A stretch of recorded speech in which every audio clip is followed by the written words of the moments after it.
Asam Judicial Champion Borora Constitution Nango. Action long leg. Action long leg. Action long leg.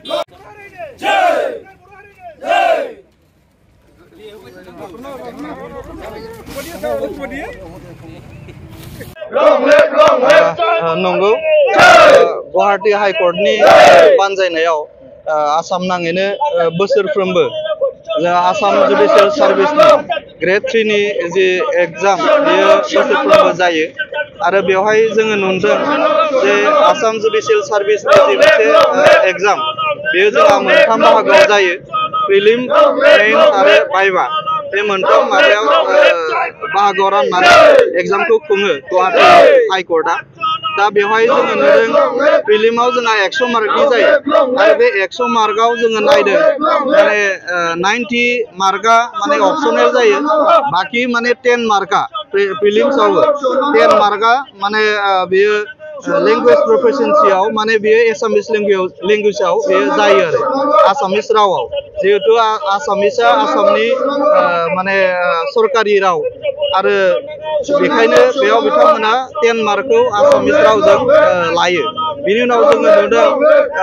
मेनआवबो paper 5आव बे paper 5आव 50 मार्क्सनि जायो आरो बे 50 मार्क्सआबो माने fully बेयो माने एसामिस माबाजों लैंग्वेजआव बेयो जायो जेराव माने जोङो बर' बेकग्राउन्डनिफ्राय थांनाय माने इंलिश मीडियम बेकग्राउन्डनिफ्राय थांनाय जोंनि LLB पास खालामनाय LLM पास खालामनाय बिथांमोना जुडिशियल सार्भिसआव साख्रि मोननायनिफ्राय बन्चित जानो गोनां जायो दा बेबायदिनो भाइभाबो बेबायदि जायो दा बेवहाय दुलाराय बर' फरायसा आफादा माने बोसोर जोङो बेवहाय जिहेतु बर' रावाबो आसामनि स्टेट एसोसिएट अफिशियेल लैंग्वेज आरो बर' रावा भारतनि संबिजिताव माने थिसनजानाय मोनसे राव हिसाबै जोङो नैबे माने जुडिशियल माने सार्भिसनि जि मोनसे एग्जाम बे एग्जामाव बर' रावाबो बे पेपार 5आव माने थिसनजानांगौ लोगोसे माने बे प्रिलिमनि माने 10 माने मार्क्सनि थाखाय जि आसामिस लैंग्वेजआव जायो स्टेट एसोसिएट लैंग्वेज बर' रावा गनायथि मोनदों हिसाबै जोङो बेयावबो माने 10 मार्क्सनि थाखाय बर'आबो बेवहाय बाहागो मोननांगौ दा बेखौनो दाबि खालामनानै बोसोरफ्रोमबो दुलाराय बर' फरायसा आफादा नाजाबोबाय थादों नाथाय दुखुनांथावना बाथ्रा आसाम सरकार आरो गुवाहाटी हाइकर्टआ जोंनि दाबि खालामनायखौ बिथांमोना दिनैसिमबो गनायाखै दा ओंखायनो जोङो बे जोंनि दाबिखौ गनायनांगौनि थाखाय जोङो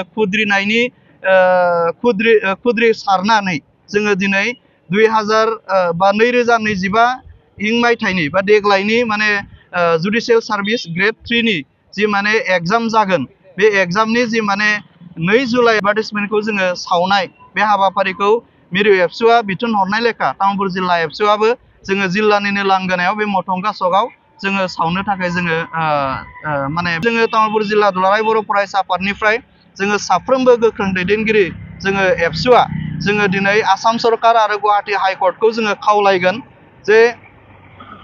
जायफोर LLM जायफोर LLB पास खालामनानै बिथांमोना जुडिशियल सार्भिसआव माने साख्रि मोननांगौनि जि अधिकार दङ बे अधिकारखौ माने आसाम सरकार आरो गुवाहाटी माने हाइकर्टआ बिथांमोननो मोननांगौ अधिकारखौ बिथांमोना होनांगौ ओंखायनो जोंनि माने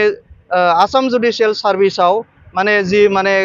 पेपार 5आव जे आसामिस टोटेल माने आसामिसनि 50 मार्कनि फैयो दा बेवहाय स्टेट एसोसिएट अफिशियेल लैंग्वेज बर' रावाबो हिसाबै आरो भारतनि संबिजित बे पेपार 5आव बर' रावखौ थिसननांगौ बेखौ जोङो आसाम सरकार आरो माने गुवाहाटी हाइकर्टखौ जोङो गोख्रों रावजों जोङो माने